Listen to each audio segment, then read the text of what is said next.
Hello friends, welcome to Telugu audio story. మీరు కనుక ఛానల్ని ఫస్ట్ టైం చూస్తున్నట్లయితే ఛానల్ సబ్స్క్రైబ్ చేయండి, లైక్ చేయండి. అలాగే ఈ స్టోరీపై మీ వాల్యుబుల్ ఒపీనియన్ని కమెంట్ రూపంలో తెలియచేయండి. ఇక కథలోకి వెళ్దామా? చెల్లి నీవెవరో పార్ట్ 90 చూసే ముందు పార్ట్ 98 చూడండి. లింక్ డిస్క్రిప్షన్లో ఇవ్వడం జరిగింది. ఇప్పుడు వీడికి నేను ఏం చెప్పాలి అని అరచేతితో మాడు కొట్టుకుంటూ 2 కాల్స్ మిస్ చేసి 3వ కాల్కి ఆన్సర్ చేసి, పనవ్వలేదు, వాడి ప్రాణాలు తీశాక నీకు ఫోన్ చేస్తాను, ఇదే మాట నీ బాస్కి చెప్పు అని కాల్ కట్ చేస్తూ ఉండగానే గట్టిగా మాడు మీద తగిలిన దొంగ దెబ్బకి అరుస్తూ విసిరేసిన అరటి తొక్కల నేల మీద కూలబడిన వాడి ఫోన్ కట్ చేసి ఫాస్ట్గా మూటలో ప్యాక్ చేసి బయట వెయిట్ చేస్తున్న ఆటోలోకి తీసుకొచ్చి పడేయడంతో ఆటో స్టార్ట్ అయింది. రౌడీగాడి అరుపుకి డైరెక్ట్గా తననే కొట్టినట్టు బెదిరిపోయిన నిశాంత్ తన ఫోన్ వదిలేసి బిగుసుకుపోయాడు. నా అమృత నాకు దక్కదా? వివేక్ బెదిరింపులు తలుచుకుని తనను తానే ప్రశ్నించుకున్న నిశాంత్ కళ్ళల్లో నీళ్లు తిరుగుతూ ఉంటే ముద్ద మందారంలా నవ్వుతున్న అమృత ముఖం కళ్ళ ముందు కదలాడి గుండెను పిడిగిట్లో నులిమినంత పెయిన్ అతనిలో. నెవర్ నెవర్, నిన్ను మిస్ చేసుకోవడం అంటే నా ప్రాణం వదులుకోవడమే. నీతో కలిసి హ్యాపీగా బ్రతకడానికి నా ప్రాణం నాకు కావాలి, నువ్వు నాకు కావాలి. నిన్ను నాకు దూరం చేసేది ఏదైనా సరే అది నాకు వద్దు. అమృత నాకు దక్కదు అని చెప్పడానికి నువ్వెవడివిరా? ఇప్పటి వరకు నేను ఏది చేసినా అది అమృత కోసమే చేశాను, ఇక మీదట కూడా అమృత కోసమే చేస్తాను అని స్ట్రాంగ్ డెసిషన్తో కళ్ళు తుడుచుకొని కారు స్టార్ట్ చేశాడు నిశాంత్. షాపింగ్ షాపింగ్ అని స్ట్రెస్ చేసి చెప్తున్న డెవిల్ ప్లాన్ ఏంటి? అది తెలిస్తే అన్నీ తెలుస్తాయి. మావయ్య గారిని అడిగితే ఇది కూడా తెలిసిపోతుంది అని ఫిక్స్ అయిన చైత్ర రాణాను అడిగినా చెప్పని ఆన్సర్ మామ నుంచి రాబట్టుకోవాలనుకుంది. చైత్ర రూమ్కి వచ్చేసరికి విష్ణువర్ధన్ గారితో వీడియో కాల్ మాట్లాడుతున్నారు ప్రతాప్ వర్మ. నేను మళ్ళీ వస్తాను సార్ అని వెనక్కి తిరగబోయిన చైత్రను వర్క్ కాదురా రా అని పిలిచి దగ్గరికి వచ్చిన తన సైడ్కి ల్యాపీ టర్న్ చేశారు ప్రతాప్ వర్మ. స్క్రీన్ మీద విష్ణువర్ధన్ గారిని చూసి హలో సార్ అని పలకరించిన చైత్రను ఎలా ఉన్నావమ్మా అని కళ్ళ నిండా చూస్తూ ఆప్యాయంగా పలకరించారు విష్ణువర్ధన్. బాగున్నాను సార్ అంటూ టేబుల్ దగ్గర కంటా వచ్చి మాట్లాడుతున్న చైత్ర పిలుపులో సార్ అనే పదానికి ముఖం చిన్న చేసుకొని కాసేపు మాట్లాడిన విష్ణువర్ధన్, నేనైతే ఫిక్స్ అయ్యానురా, ఆ స్థానంలో మేము ఉండడం అంటే అదృష్టంగా భావిస్తాను. ఇక నీ చెల్లెల సంగతి చెప్పనవసరం లేదు, నువ్వు మాట్లాడి చెప్పు, వెంటనే స్టార్ట్ అవుతాము అని ప్రతాప్ వర్మ గారికి చివరి మాటగా చెప్పి కాల్ కట్ చేశారు. చివరి మాటలు ముభావంగా చెప్పిన విష్ణువర్ధన్ గారి ఫీలింగ్స్ గమనించిన చైత్ర, ఏమైంది సార్, ఏదైనా ప్రాబ్లమా అని అడిగింది ల్యాబీ క్లోజ్ చేస్తున్న ప్రతాప్ వర్మని. ఒక్కటే ప్రాబ్లం, నువ్వు సార్ అని పిలవడం అంటూ కోపంగానే చైత్రను చూశారు ఆయన. కలుపుకోవడానికి ఆశగా చూస్తున్న ప్రతాప్ వర్మ కోపం వెనుక ఫీలింగ్ అర్థం చేసుకుంటూ, అలవాటు పడ్డ పిలుపు, క్షమించండి అని మోకాళ్ళ మీద కూర్చున్న చైత్ర ఆయన చేతిని తన చేతిలోకి తీసుకొని, ఇంతకు ముందు మీరు చెప్పింది మర్చిపోయాను మావయ్య, అలవాటు చేసుకుంటాను అంది మన్నింపుగా. మావయ్య అన్న పిలుపుకి ఆయన ముఖంలో నవ్వు చేరగా రెండో చేతిని చైత్ర తల మీద ఉంచి, చాలా ఎదురు చూస్తున్నాను. నేనే కాదు, వాడు కూడా నీకు దూరమైన అమ్మా నాన్న స్థానంలో కన్యాదానం చేయాలని ఆశపడుతున్నారు. నువ్వు సార్ అని పిలిచేసరికి ఫీల్ అయ్యి కట్ చేశాడు అని అనడంతో స్విట్జర్లాండ్లో ఆంటీ గారితో జరిగిన డిస్కషన్ గుర్తు తెచ్చుకున్న చైత్ర నెమ్మదిగా ప్రతాప్ వర్మ చేతిని తన చంపకు పెట్టుకొని, ఇంత త్వరగా మీరందరూ యాక్సెప్ట్ చేస్తారని అస్సలు ఎక్స్పెక్ట్ చేయలేదు మావయ్య అంది హ్యాపీ టీయర్స్తో. ఇప్పటికే చాలా లేట్ చేశాను తల్లి, స్విట్జర్లాండ్ నుండి మీరిద్దరూ కలిసి జంటగా వస్తారని చాలా ఆశ పెట్టుకున్నాను. కానీ కాలం నా మీద పగబట్టి మీ ఇద్దరిని దూరం చేసింది. ఇక ఒక్కరోజు కూడా నేను వేస్ట్ చేయను. అందుకే రేపు ఈవినింగ్ పార్టీలో అనౌన్స్మెంట్ ఇస్తున్నాను. వాడు ఏమైనా చేసుకొని నాకు అనవసరం, భారమంతా నీదే. ఏదో ఒకటి చెప్పి వాడిని మేనేజ్ చేయి. నేహ అమృత కూడా నువ్వే సెట్ చేయాలి అని ప్రతాప్ వర్మ అంటూ ఉంటే దేని గురించో అర్థం కాక కళ్ళ నీళ్లతోనే అయోమయంగా, ఏం పార్టీ, ఏం అనౌన్స్మెంట్ మావయ్య అని గాబరాగా అడిగింది చైత్ర. అసలు షాపింగ్ గురించి అడగాలనుకున్న చైత్రకు ఇప్పుడు మామగారి మాటలు ఇంకా టెన్షన్ పెడుతున్నాయి.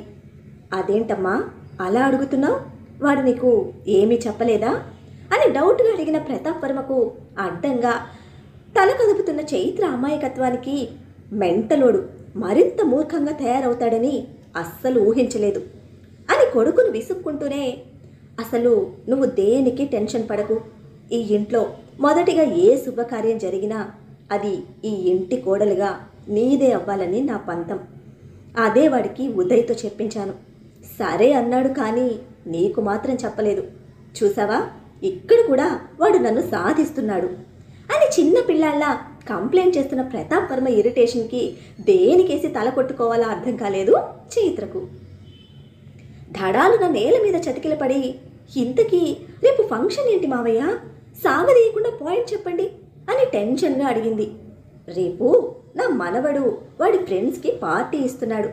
ఆ పార్టీలోనే నీకు నా కొడుక్కి ఎంగేజ్మెంట్, ఇంకా వాళ్ళ పెళ్లి గురించి కూడా అనౌన్స్మెంట్. 1000 రూపాయలకి కొంటావో, 1,00,000 రూపాయలకే కొంటావో, లేక 10 లక్షలు ఖర్చు పెడతావో నీ ఇష్టం. అందరి చూపు నీ మీదే ఉండాలి. నువ్వు ఈ ఇంటి మహారాణివి. ఈ ఇంటిని, ఇంటిలోని మనుషులకు, బంధాలను, బాధ్యతలను ఇక నీ చేతుల్లో పెట్టేస్తున్నా. మొత్తం నువ్వే చూసుకోవాలి, మొత్తం నువ్వే సమన్వయపరుచుకోవాలి అని గర్వంగా గొప్పగా చెప్తున్న ప్రతాప్ వర్మ సంతోషానికి గిర్రున తిరుగుతున్న తలను 2 చేతులతో గట్టిగా పట్టుకుంది చైత్ర. ఎంగేజ్మెంట్ విషయం ఇప్పటి వరకు చెప్పకుండా షాపింగ్ అని అంత గట్టిగా చెప్తున్న రాణా మీద ఒక పక్క కోపం వస్తూ ఉన్నా, ఇంకో పక్క ఇంత సడన్గా ఇలా తనకు రాణాకు మధ్య ఉన్న బంధం ఒక రూపం సంతరించుకుంటుందో అని ఏమాత్రం ఎక్స్పెక్ట్ చేయని చైత్రకు ఒక పక్క సంతోషం, మరో పక్క టెన్షన్తో పిచ్చిగా ఉంది. వాడు నీకు చెప్పాడు అనుకున్న చైత్ర, నిన్న బయటకు వెళ్ళారు కదా అని చిన్న గొంతుతో నొక్కి వక్కానిస్తూ ఉంటే తలెత్తి చూసింది. అదే కాన్ఫిడెన్స్తో నేను నీతో డిస్కస్ చేయలేదు అని చైత్ర తల మీద చేయి ఉంచి సంభాలింపుగా చెప్తూ ఉంటే, షాక్స్ మీద షాక్స్ ఇవ్వడం మీ అబ్బాయికి అనుకున్నా, మీకు కూడా వచ్చని ఇప్పుడే తెలిసింది మావయ్య. మీరిద్దరూ ఒకటే, ఆడుకుంటున్నారు కదా నాతో అంది. ఆ మూమెంట్కి ఉక్కిరి బిక్కిరి అవుతున్న హ్యాపీ టీయర్స్ని ఉక్కబట్టి. సారీరా అని చైత్ర గడ్డం పట్టుకొని క్షమాపణ చెప్పిన ప్రతాప్ వర్మ మళ్ళీ నవ్వుతూ దగ్గరికి రమ్మని కళ్ళతోనే పిలవడంతో మోకాళ్ళ మీద పైకి లేచిన చైత్రను ఆప్యాయంగా 2 చేతులతో హత్తుకొని, లోకం పోకడి తెలియని నేహతో నువ్వే మాట్లాడు. మగాళ్ళుగా మేం చెప్పలేని కొన్ని విషయాలు ఒక ఆడపిల్లగా దాని మనసు అర్థం చేసుకొని నువ్వు మాత్రమే దానికి అర్థమయ్యేలా చెప్పగలవు అనడంతో భయంగా చూసింది ఆయన నుంచి వెనక్కి జరుగుతూ. ఆ పాపిష్టి దానికి ఆస్తుల మీద, ఆర్భాటాల మీద ఉన్న ఆసక్తి పిల్లల మీద లేదు. ఇద్దరూ లోకం తెలియకుండా, బంధాల విలువ తెలియకుండా పెరిగారు అని పిల్లల్ని తలుచుకొని బాధపడుతున్న పెద్ద అయినా, నేహ వివేక్లా అస్సలు కాదు, నీకు తెలుసు కదా అని అడిగితే, కానీ మావయ్య ఇది పెళ్ళి, ఒక్క రోజుతో డెసిషన్ తీసుకునే మ్యాటర్ కాదు కదా, అండ్ అమృత కూడా ఇంపార్టెంట్, తనతో మాట్లాడకుండా నేను దేనికి సిద్ధంగా లేను అంది తడబడుతూ. అమృత మన బాధ్యత, తనతో నువ్వు నిరభ్యంతరంగా మాట్లాడొచ్చు. నేహ, అమృత ఇద్దరు ఈ ఇంటి ఆడపిల్లలు. వాళ్ళ విషయంలో నువ్వు ఎటువంటి నిర్ణయం తీసుకున్నా అది వాళ్ళకి మంచి చేసేలా ఉంటుందని నేను గట్టిగా నమ్ముతున్నాను అని ఫుల్ కాన్ఫిడెన్స్తో చెప్పిన ప్రతాప్ వర్మను విస్మయంగా చూసింది చైత్ర. తన మీద అంత నమ్మకం ఏంటని. నేహ నెలలు తరబడి ఆలోచిస్తోంది, కానీ డెసిషన్ తీసుకోలేకపోతోంది. వాళ్ళిద్దరి మధ్య ఏదో జరిగింది అని ఇప్పుడు నేను తొందరపడడం లేదు. మొదటి నుంచి నా మనసులో ఉదయ్ ఉన్నాడు. వాడికన్నా బాగా నేహను వాళ్ళ అమ్మ కూడా చూసుకోలేదు. అంత నమ్మకం వాడి మీద నాకు. రాణాకు వాడికి మధ్య ఉన్నది స్నేహమే కావచ్చు, నాకు మాత్రం వాళ్ళ స్నేహం రూపంలో దొరికిన మరొక కొడుకు ఉదయ్. చాలా గర్వంగా ఉంటుంది వాడిని తలుచుకున్న ప్రతిసారి. ఈ రోజుల్లో అలా నిలబడడం, సంబంధమే లేని కుటుంబం కోసం ఇంతగా శ్రమించడం ఎవ్వరికీ అవసరం ఉండదు. ఎవ్వరు ఉండరలా. ఆ నిశాంత్ వాడుకున్నాడు, వాడిది ప్రేమ కాదు అని గట్టిగా చెప్తే బాధపడి ఏడుస్తుంది. అలా అని వాడు చెడ్డవాడు కాదు. నేహతో ఎక్కడా మిస్బిహేవ్ చేయలేదు, అడ్వాంటేజ్ తీసుకోలేదు. వాడికి కావలసిన ఇన్ఫర్మేషన్ మాత్రం అడిగి తెలుసుకునేవాడు. ఆ క్లోజ్నెస్కే ఈ పిచ్చిది ప్రేమ అని భ్రమపడింది అని ఆయన అంటూ ఉంటే బాధగా అనిపిస్తూ ఉన్న చైత్ర ఈ విషయం అసలు వికాస్కి తెలుసా? తెలిస్తే ఖచ్చితంగా వాడి వీపు పగిలిపోతుంది. ఇక్కడి వరకు వచ్చాక ఇక దాయకూడదు, ఒకసారి మాట్లాడాలి అని నిర్ణయించుకుంది. నేను ఆల్రెడీ దానికి చెప్పాను చైత్ర, అయితే అందరి కోసం నటిస్తూ బ్రతికేది నిలబడదు, దానికి సంతోషాన్నివ్వదు. అందుకే అర్థమయ్యేలా నువ్వు చెప్పు. అలాగే అమృతని కూడా సెట్ చేయి. మన ఇంట్లో జరుగుతున్న మొదటి శుభకార్యం, పార్టీ చాలా గ్రాండ్గా ఉండాలి. అందులో నువ్వు బ్రహ్మాండంగా ఉండాలి.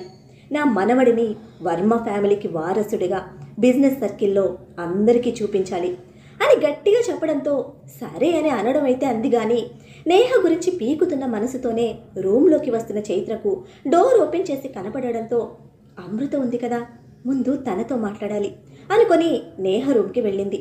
లేట్గా ఆఫీస్కి వచ్చిన నిశాంత్ స్ట్రైట్గా రాణా ఛాంబర్కి వెళ్తే మీటింగ్లో ఉన్నాడు అని తెలిసి గోడకు కొట్టిన బంతిలా ఉదయ్ రూమ్కి వచ్చాడు.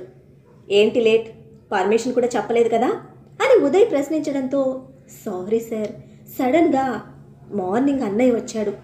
ఐ నో ఇది నా పర్సనల్ అండ్ నా ఫ్యామిలీ మ్యాటర్ అని, ఆఫీస్ టైమింగ్స్కి ఇన్వాల్వ్ చేయకూడదని, బట్ మంత్స్ తర్వాత కలవడంతో వదిలి రాలేకపోయాను. అండ్ అమ్మ కూడా వస్తుందని మాట్లాడుతూ కూర్చొని టైం చూడలేదు అని ఎక్స్ప్లెనేషన్ ఇస్తున్న నిశాంత్ని బాధగా చూశాడు ఉదయ్. చైత్ర గురించి వాళ్ళు ఎంత కంగారు పడ్డారో, కన్న తల్లి తోడబుట్టిన అన్న గురించి నిశాంత్ కూడా అదే కంగారు ఉంటుంది కదా. అదే ఆలోచనలో ఇట్స్ ఓకే నిశాంత్, టెన్షన్ పడకు, వాడు అడిగితే నా మీద చెప్పు, నేను మేనేజ్ చేసుకుంటాను అని అనడంతో థ్యాంక్ యూ సార్ అన్నాడు కొండంత బరువు తల మీద నుంచి దిగిన హ్యాపీనెస్తో. చిన్న స్మైల్తో తన ఫీలింగ్ రిసీవ్ చేసుకుంటూ రేపు ఈవినింగ్ రేవతి మ్యాన్షన్లో ఫంక్షన్, చైత్ర కోసం ఎంతో చేసిన వికాస్ కోసం అండ్ మీ బాస్కి పర్సనల్ సెక్రటరీగా నువ్వు కూడా అక్కడ ఉండాలి. అంకుల్ మీకు పర్టికులర్గా చెప్పమని చెప్పారు. అమ్మ కూడా అక్కడే ఉంటుంది, నువ్వు ఖచ్చితంగా ఉండాలి. అక్కడ నీకోసం ఒక సర్ప్రైజ్ వెయిట్ చేస్తుంది అని అనడంతో ఆశ్చర్యంతో కళ్ళు పెద్దవి చేసిన నిశాంత్ ఫేస్లో ఎన్నో ప్రశ్నలు. నాకు అర్థమైంది నీ కన్ఫ్యూజన్, బట్ సర్ప్రైజ్ అని చెప్పాను కదా, అది రేపే తెలుస్తుంది అని నిశాంత్ ఆశ్చర్యానికి ఫుల్ స్టాప్ పెట్టి మీటింగ్ అవ్వగానే మేము ఫ్యాక్టరీకి వెళ్తున్నాం, ఇక్కడ వర్క్ ఏమైనా ఉంటే ఈలోపు క్లియర్ చేసుకో అని అనడంతో ఉబ్బి తబ్బిబ్బవుతున్న ఆనందాన్ని అణిచిపెడుతూ ఓకే సార్ అని బయటకు వచ్చాడు నిశాంత్.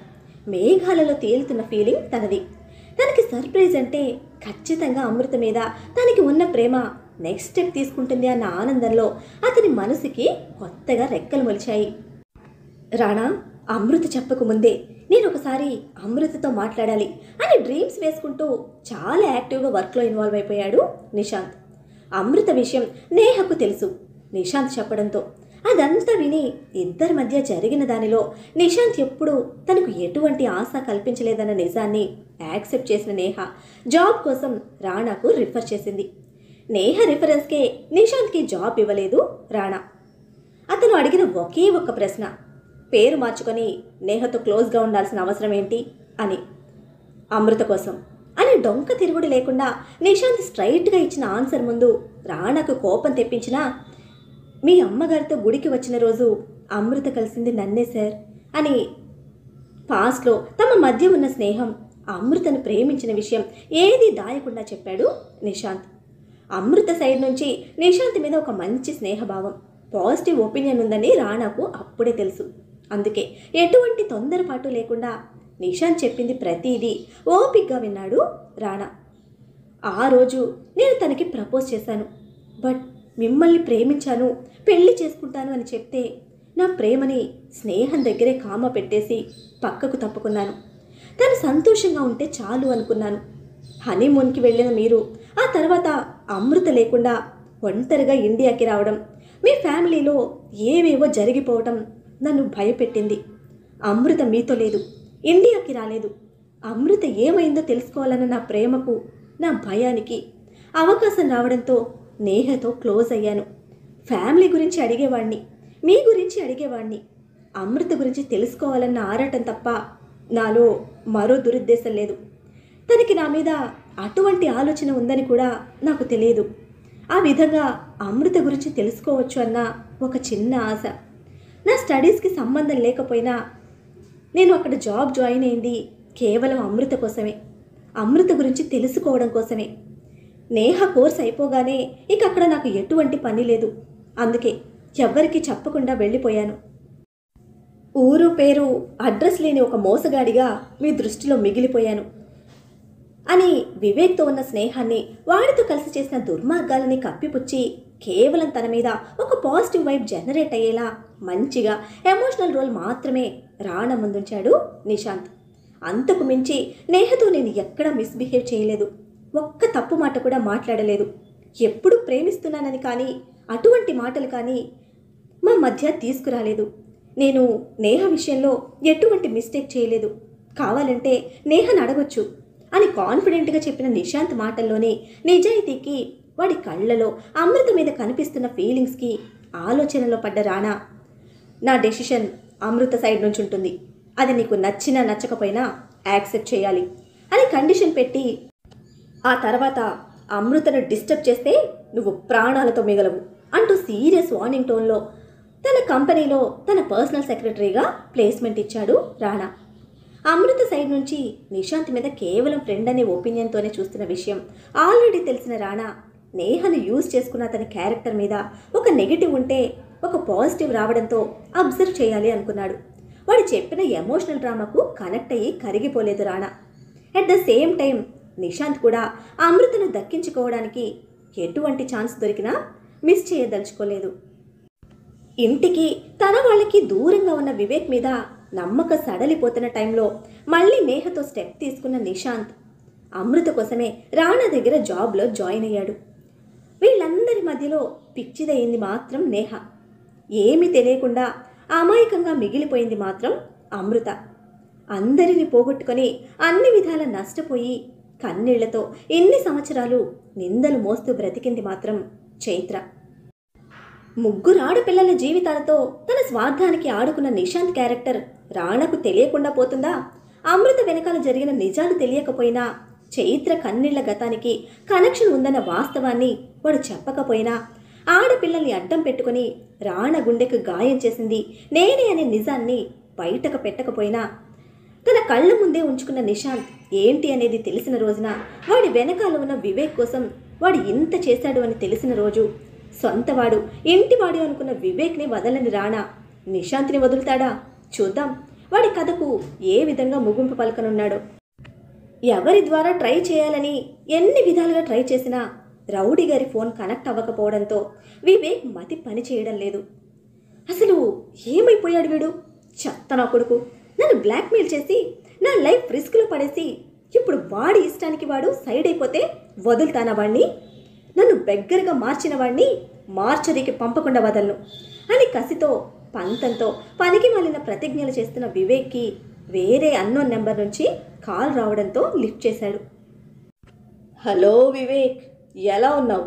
నన్ను చంపాలని చాలా తీవ్రంగా ప్రయత్నిస్తున్నట్టున్నావు అని అటు నుంచి వినిపించిన బొంగురు గొంతుకి స్టన్ అయిపోయాడు వివేక్.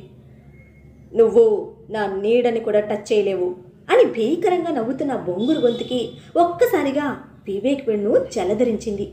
ఒరేయ్, చాతకాని వడిలో దాక్కొని నన్నే భయపెట్టాలని చూస్తున్నావా అంటూ కోపంతో మండిపడ్డాడు వివేక్. నాకు దాక్కునే అలవాటు లేదు వివేక్. నాకు ఇష్టమైన వాళ్ళని, నా ఫ్యూచర్ని నీ బావ దగ్గర నీ ఇంట్లో పెట్టి నేనెక్కడో ఎందుకుంటాను అని ప్రశ్నించేసరికి గగురుపాటుతో వచ్చిన వంటితో గాబరాగా అడిగాడు. ఎక్కడున్నావు నువ్వు అని. మీ ఇంట్లోనే ఉన్నా, నీ వాళ్లతోనే ఉన్నా. ప్రతి క్షణం నీకు కావాల్సిన అమృతను, నీకు అక్కర్లేని చైత్రను, ఇన్ఫ్యాక్ట్ నీకు ప్రియమైన చెల్లెలని, నీ ప్రియమైన నీ తల్లిని కూడా చూస్తూనే ఉన్నా అని చెప్తున్న బొంగురు గొంతువాడి వెట్టకారానికి, అందులోని తన వాళ్ళ చుట్టూ మృత్యుపాసంలా చుట్టిన వాడి నీడను తలుచుకుంటూ మూర్ఛ వచ్చిన వాడిలా కుప్పగూలిపోయాడు వివేక్. మరి ఆ బొంగురు గొంతువాడు చెప్పింది విన్న వివేక్ రియాక్షన్ ఏమిటి? తన చెల్లిని తల్లిని కాపాడుకోవడానికి వివేక్ బయటకు వస్తాడా, లేక రాణా చేతిలో తన చావుకి భయపడి జరిగేది చూస్తూ ఊరుకుంటాడా? చైత్ర ఉదయ్ విషయంలో నేహ మనసు మార్చగలుగుతుందా? రాణా చైత్ర ఎంగేజ్మెంట్ గురించి తెలుసుకున్న అమృత ఎలా రియాక్ట్ అవుతుంది తెలుసుకోవాలంటే నెక్స్ట్ ఎపిసోడ్ని ఫాలో చేయండి. అలానే ఈ ఎపిసోడ్ని లైక్ చేయడం మాత్రం మర్చిపోకండి. Bye friends.